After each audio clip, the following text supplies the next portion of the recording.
Oh, welly well. Hello, everybody. Welcome back to the Square the Circle music channel. It's me, your pal, your host, Aaron Major. That's right. Here at the Square the Circle music channel, we talk about, you guessed it, circles and squares, record collecting, music appreciation, all of those wonderful things that keep you excited in life. So yeah, what are we going to talk about tonight, Mage? Well, you probably guessed that it being Monday, I had a chance to get out this week and tool around the town and check out some of the thrift stores and the secondhand bargain bins, that sort of thing. So I'm going to do what I do every week, and we're going to do our little fun little episode called Tales from the Thrift. That's right. Yeah, it was a rough week. Slim pickings. I'm kind of tired. You can probably pick that up by my energy here. Low energy level. Starting to put the garden to bed. Did a lot of canning, jarring, whatever, food preservation, saving seeds, beginning to get the soil put to bed and stuff. And man, I got a freezer full of goods. I made a bunch of salsa and made a bunch of pesto and fruit compote and yeah, all kinds of great shit. So it's been a wonderful season, and I'm happy to finally see autumn, knocking at the front door. So this time of year, I mentioned before, I like to, start watching movies again. I haven't really been enjoying cinema very much in the last, to be quite honest, in the last decade. I grew up in a family that we cherished and loved. Our family was kind of centered around, the media center, just like a lot of families are. We all still did a lot together. We had a lot of great family time and shared a lot throughout the years, throughout the decades. But we always gravitated toward popular culture, and we loved movies and music and all that. And cinema fucking sucks these days. And then with the advent of the pandemic, just kind of I became even less enthused about the state of just Hollywood in general, and the kind of stuff that they're choosing to spend, millions upon millions of dollars on. Movies just aren't any good anymore, and they haven't been for a long time. But going to the thrift stores and buying dollar VHS and bulking up my classic cinema collection has been a lot of fun. So I've been buying a lot more movies than normal, and like I said, because it's the autumn season, I'm in the mood to just kind of sit on the couch and watch movies, So I'm going to show you a fat chunk of movies. I'm also going to show you a big chunk of CDs, because they're more affordable these days. And yeah, slim pickings when it came to the LPs, but I'll make it quick, guys. So let's check it out, shall we? What did I find at the junk shops? I've seen this around. I've actually had it on LP, but I've never really listened to it in depth. So now finding a copy for $1, and absolutely pretty much brand new. Whoever had this in the past, never listened to it at all. It's just sat on their shelf. 1984's, yeah, the band, the that Soul, what's it called? Soul Mining. It's pretty good. I remember, like I said, I had it on LP. I gave it a little bit of attention, but not a whole lot. But it's pretty fucking crazy. It's pretty good. What's that one song? The first track on the album is pretty rad. I've been waiting for tomorrow all my life. There's this, I remember seeing this crazy video. It's got a bunch of obviously the video never made, MTV, because there's a whole bunch of Geiger artwork. The guy's singing, this is just kind of post-punk, kind of new wave stuff. More kind of pop, I don't know, pop oriented, pop laden, I guess you could say. I don't know. But yeah, the guy's like in the video, he's just kind of like dancing and smoking a cigarette and talking to the camera while there's a bunch of H.R. Geiger artwork in the background. That's some of the more, I guess you could say, colorful of Geiger's work. Anyway, pretty fucking great album. So I'm excited to get this into the car and listen to it in the car a bunch. That song I was talking about, I listened to the other day. What's it called? It's Uncertain Smile. Uncertain Smile is a really great song. So, a whole big fat chunk of like some weird kind of like middle 2000s albums that I've never gave two thoughts about. I mean, this is a band from like the 80s that I remember not really latching onto and gravitating toward. And this is like a two-part, like kind of like a redux, I guess you could say, an addendum to a classic album of theirs from 1988 called Operation Mindcrime by Queensryche. But this is the second part, which they did 20 years later. Or, you know, right around about there. This was like in 2006. Queensryche revisited their Operation Mindcrime. It's really not that great. I don't know. It's maybe I really should dig deeply into the original one back from '88. But this, they did the production. They tried to kind of like revisit that production sound from like the late 80s metal, kind of like alt metal scene.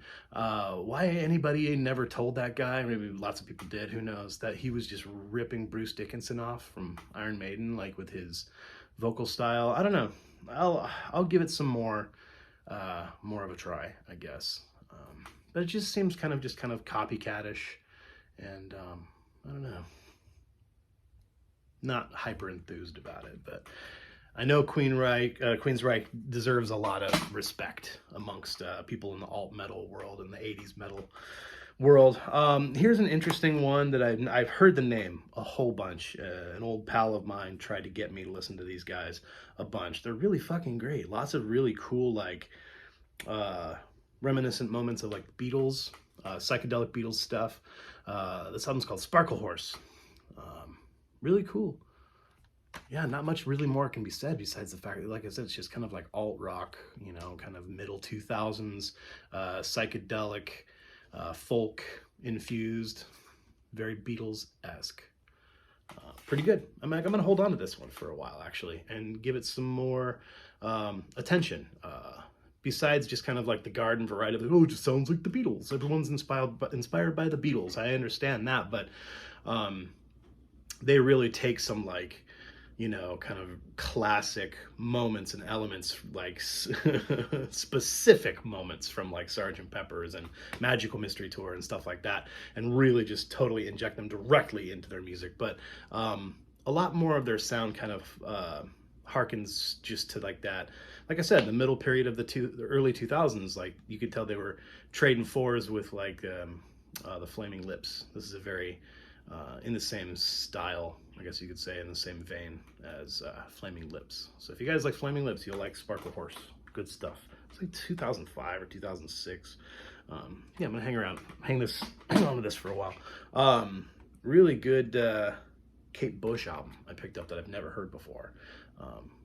So I'm gonna definitely keep this one around for a while too. It's called The Sensual World. She's, you know, back in black. She's hyper popular again because of Stranger Things. So it's been neat, like, because I put this on, my daughter kind of like, huh? You know, her ears prick up and she's like, I know this voice. I know this artist. Who is this? Like, oh, it's Kate Bush. And yeah, she loves this kind of stuff. So the great thing about all these discs, besides the fact that they're only $1 a piece, I can pass them on to my daughter, and I don't really, you know, the ones I don't really need to have around, she can check out. Like I was saying at the beginning of this video, I came across just like a big chunk of stuff that I know the names and I know the songs, but I'm such a cynical fuck, you guys, and I'm trying. That's really something. Since I turned 40 years ago, I've been trying to be less of a cynical fuck. It's quite difficult, especially when you're a music lover and appreciator and collector. You know, you want to just kind of like poo-poo the stuff that's the new, and you're just like, whatever, it's fucking, it is what it is. So much of this stuff comes pouring through the gates, and I can't listen to all of it.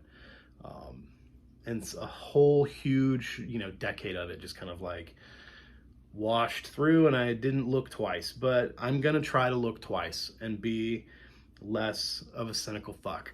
So I picked up a big chunk of stuff, like I said, that I would normally poo-poo. I've heard one song off of this, and it kind of like, once you hear it one time, you're like, okay, I never need to hear that ever again, but it's catchy.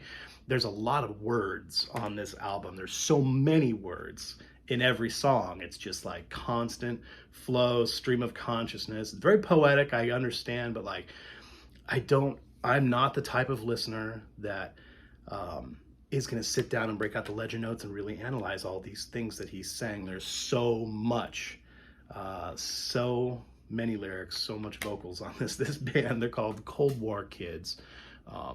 Pretty cool. I like their interesting style. It was just kind of like the production is what kind of like caught my ear at first. I was like, I like the way this is thrown together. I'll talk more about that in a second. But the group just kind of like, I don't know what to liken it to. I don't have to liken something to something every time, do I?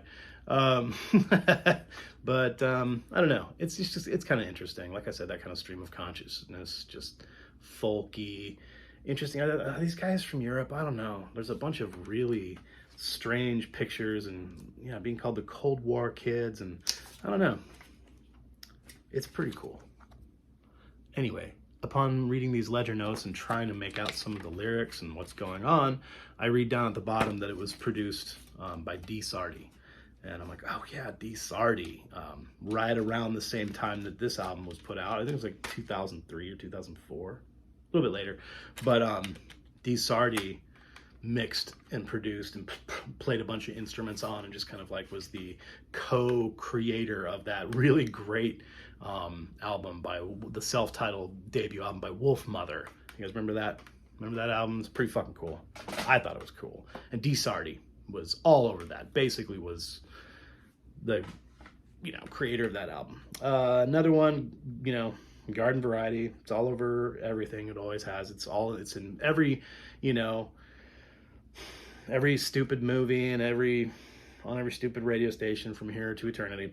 But that album by Mumford & Sons, album's called Babel. Yeah, I'm gonna try it, guys. I'm gonna try not be such a cynical fuck. This one was just kind of like all the just kind of boring guitar music with lots of like foot stomps and chantings and heys and stuff like that, right? Yeah, I'm sure it's a whole album full of that kind of horse pucky, but I'm gonna try it. I'm gonna give it a shot for $1. Come on, whatever. More of that, same kind of stuff, just giving it a try. Some artist called Bastille. Album's called Bad Blood. I actually listened to this one today. It's fucking terrible. It's really horrible. I'm gonna give it to my daughter. Maybe she'll dig it. It's what it's seemingly gauged for, marketed toward, whatever. Children, young girls to be quite specific. IMO, in my opinion. So yeah, I wanted to give it a try.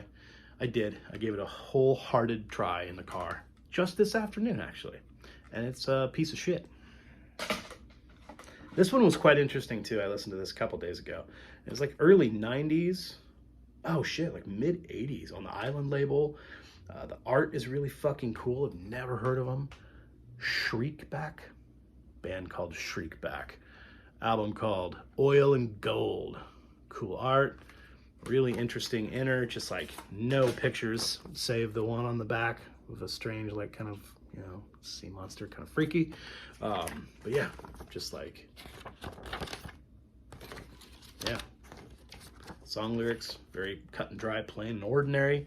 Got a really odd kind of ring to it, real bass guitar heavy. Kind of sings a similar sound of like what you were hearing more kind of early 90s. So I guess these guys were kind of cutting edge for that kind of sound, like slap guitar, Les Claypool, Primus, you know, kind of stuff. Living Color, the band Living Colour. You know what I mean? Like that early 90s kind of like, you know, rock and roll soup that was happening in the early 90s. These guys were like 6 years before that. Pretty crazy. Shriek back. I'm gonna listen to this with a little bit more of an open mind next time. Pretty interesting. A little bit of a blast from the past here for me. And, you know, when it comes to paying $1 for this stuff, it's worth it to me for $1. One of the first albums I ever owned was Hangin' Tough by New Kids on the Block. I definitely had this on tape. I definitely bought this on tape in 1988. No doubt. Pretty fun to have a copy of this. And it's like fucking absolutely never even been touched. Pretty cool. And of course, you know, another copy of Holy Diver. I've had this a million times, have it on LP. But I don't have a CD copy that I can listen to in the car, which is really fun for me. So now I have a ultra clean copy of Holy Diver by Dio, 1986 or whatever. It was earlier than that. Great album. I have another copy of Moon Safari by Air. Pristine mint copy. I showed this a while back. I gave it to a friend. So pretty cool to find some Air records for $1 in the junk store. Oh man, I got a lot of stuff here, guys. Sorry, it's falling everywhere. Only a few left. The Depeche Mode album I've never listened to, so I'm excited about that. What's it called? A Broken Frame. 83? Something like that. Sorry, records. I can't fucking read anything anymore. I need glasses. Depeche Mode's cool. There they go. I've had this a million times. I have it on tape right now, but I don't have it on CD, so I can listen to it in the car. Like I said, this will be one for my daughter. My daughter will like this too once I get sick of it. The Shins, their second album, Shoots Too Narrow, 2003, somewhere in there. Yeah, it's 2003 or something. Sub Pop, huge record for them, made them famous. Really fucking cool album. And last CD I got, sorry, that was a big chunk, guys. Haven't had this album for years. It's already, I've been playing it all week for my son. My son loves Chocolate and Cheese. It's his new favorite album. Chocolate and Cheese Candy. My boy loves this. Yeah, we drove around quite a bit of the week listening to this album. A few of the songs I kind of had to skip, you know, of course, but Chocolate and Cheese by Ween, fantastic album. All right, guys, like I was rambling about in the first part of this video, autumn season was when I like to get back into, you know, watching movies, get back into cinema. It's such a wonderful art form. And a lot of, you know, seasonal movies are really fantastic. There's a lot of awful garbage when it comes to Halloween movies, but some of them are pretty fantastic. A lot of people, I don't know, a lot of people kind of poo-pooed this album or this this movie, but I thought it was fantastic. Of course, Johnny Depp is Johnny Depp, but I really love Christina Ricci, and I love the, you know, the Tim Burton-esque spin that he put on this this movie, The Legend of Sleepy Hollow, classic horror thriller, Americana at its best. Really fucking great story. Ichabod Crane. And like I said, I like the kind of like newfangled twist that he put on it, making, you know, Ichabod Crane a police inspector, you know, in early 18th, or I guess mid 18th century America. Pretty cool. Great movie. Had to get a little bit of comedy. Of course, probably one of my favorite comedians of all time. I still say he's the greatest comedian still alive and still performing, live performing. Pretty cool. But this movie is just an immortal classic. Dirty Rotten Scoundrels. Steve Martin. Michael Caine, right? Yeah, Michael Caine. Something like 1987. So I grew up on this movie. I fucking love this movie. It's a comedic classic. And oddly enough, this film ties for first place for me for my favorite film of all time. I won't say it's like the greatest film ever made. That's why I have a tie for first place, because one of these films, which is my favorite film of all time, is 2001: A Space Odyssey, which I categorize as being the greatest film ever made. This movie is also my favorite movie of all time, but it's definitely not the greatest film ever made, but it's a masterpiece. And I was just like, what the fuck? I don't have a copy of it right now in my movie collection, and the holidays are coming up, and I like this movie, especially during the fall and winter seasons. The movie Never Cry Wolf. It's a Disney film.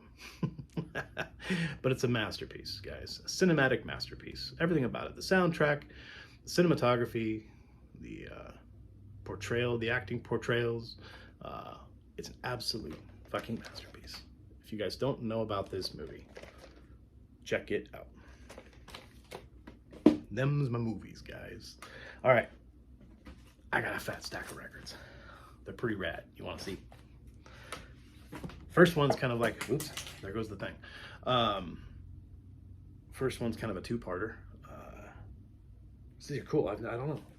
Drawn to the art, and then I was like, oh, well, this is definitely right up my alley, because I like kind of, you know, goofball hippie shit. I kind of do. But yeah, Tibetan bells. Look at that beautiful, beautiful artwork. Yeah, that's what drew me in, you know. And then just looking at it and being like, oh, sweet, this is like 40 minutes of like, you know, temple bells and shit, and, you know, chanting and om and stuff. I'm like, yeah, I love this shit. I put this on when I'm stretching in the morning. Gotta stretch the back out these days. Can't survive without back stretches in the morning. And luckily there is a part 2 of Tibetan bells, but this one, the art is even more crazy cool, 80s inspired. Love it. Yeah. Tibetan bells again, part 2. Same artists. What did I say his name was? Henry Wolf and Nancy Hennings. Like I said, it's just like some flutes, some kind of like, it's not a didgeridoo, but it's some sort of like Far East Asian version of like a didgeridoo kind of sound with all the temple bells and gongs and stuff. It's fucking great. Pretty fun. And this is good stuff too. I did give this a little bit of a listen, but yeah, I'll dig deeper sooner or later. Joe Sun. What was the album called? Out of Your Mind. I don't know. I really like the cool, subtle photography of this guy. It seemed intriguing to me. A lot of these kind of singer-songwriters from the 60s and 70s were just really kind of, you know, overlooked. There's a lot of them. But, you know, everyone's kind of overlooked when it comes to this, you know. Bob Dylan was in the way of everything. Johnny Cash did the liner on the back. I don't know what that would, it's not a dedication, but what would you call that? A recommendation by the man in black himself. I don't know. Pretty cool. So yeah, Joe Sun. Just like that name too. It's cool. And yeah, this is more in the same vein, kind of jazz, but this is more like, you know, not blues jazz. This is like fusion jazz, funk, kind of cool. Everyone knows of Steve Kahn, but it's like a cool promo copy. I love this fucking art. I've never heard this album. The Blue Man. Really fantastic art. Yeah, I'm sure I'll enjoy this quite a bit. More hippie nerd shit for me. I love this series that Narada does, which is that soft jazz, you know, crunchy, crunchy label. More, not so much jazz as I was thinking more Windham Hill. That's more the jazz label. Narada's more kind of like world music. Yeah, whatever you would call it. New age, spiritual music. But this is a series that a couple piano players, David Lanz and Michael Jones, they have a whole series of these, and this one's just called Solstice. Yeah, pretty cool. It's one I don't have, so now I do. More beautiful art, more improvisations. East meets West. Actually, beg your pardon. West meets East first. This is album number 3 with a bunch of names that I'm not going to try. I do know Ravi Shankar, of course. Jean-Pierre Rampal. Yehudi. I don't know. It's tough. But like I said, gorgeous, gorgeous art. Nice, thick, durable vinyl. Is that Angel Yeah, the Angel label. Putting out some legit shit. Quality. Love this stuff. Nice, heavy, clean. Sounds Absolutely stunning.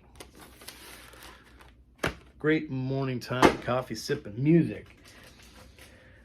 I've talked a little bit about this dude in the past because I was always talking about Dixie Dregs and how I love the Dixie Dregs, and that album, fucking What If, is just like one of the most underrated like prog albums ever. No one ever talks about that. Just like beautiful prog jazz fusion. You know, Dixie Dregs are so great. But this was the extension of that, continued on in the 80s. Of course, Steve Morse was the guitar player in the Dixie Dregs. So now this is the Steve Morse band, and you have Rod Morgenstein, who joined him from the Dregs. And one of my favorite drummers, Rod Morgenstein, is the shit. I actually haven't listened to this yet. I'm really excited to have found this for, I think it was even $2. There's a couple different little honey pots around town where you can still get LPs for like $1 and $2. They're not part of like the chain of Goodwills and St. Vincent de Paul's and stuff. You know, here in Eugene and Springfield, Oregon, there's still a thriving community of, you know, people like me, poor people. Imagine that. Huge swaths of poor people roaming the streets looking for deals everywhere, all throughout this valley, like a bunch of zombies. So there's still a whole bunch of stores here that are not operated and owned by, like, you know, for-profit, you know, charity foundations and whatever the fuck. You know, a lot of them do have affiliations with charitable organizations, of course, you know, that Sarah group and like a few other, but there's lots of little hole-in-the-wall places everywhere. And so if you're smart and thrifty and, you know, you're crafty, you can get in there and sometimes you can find some great shit there. Still, for $1 and $2. I think that's where I got this. It's in great shape. Can't wait to listen to it. Another one that I've seen around a whole bunch. I laugh every time I see this because the art is so, it's one of those that's like so cringy and awful, but at the same time, it just kicks ass. And it's just super clean. I've seen this sold at record shows for $5. I'll listen to it. I get a kick out of it every time I see it. It's in really great shape. It's that, the music from the film Shaft by the Ventures. Just this horrible, like, coked out broad on a bike. Sorry to be really crass and just not so PC, but I mean, that's just kind of, look at this gal. She's just strung the fuck out, just licking her lips, mascara everywhere. Yikes, dude. 1979 was a blast for these guys. Whatever. Yeah. It'll be fun for a spin.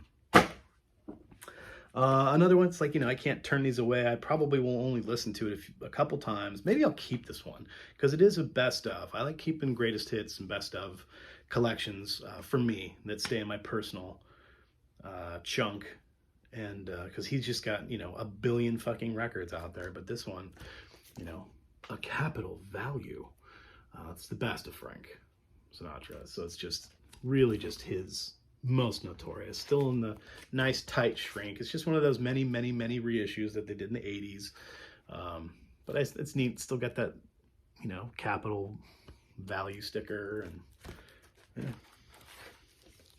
Cool green capital label. All right, guys, getting down to the last few here. There's some really, one of these I can't believe I found in a bargain bin. I've never seen this one. James Late is the artist's name. But the presentation is really interesting.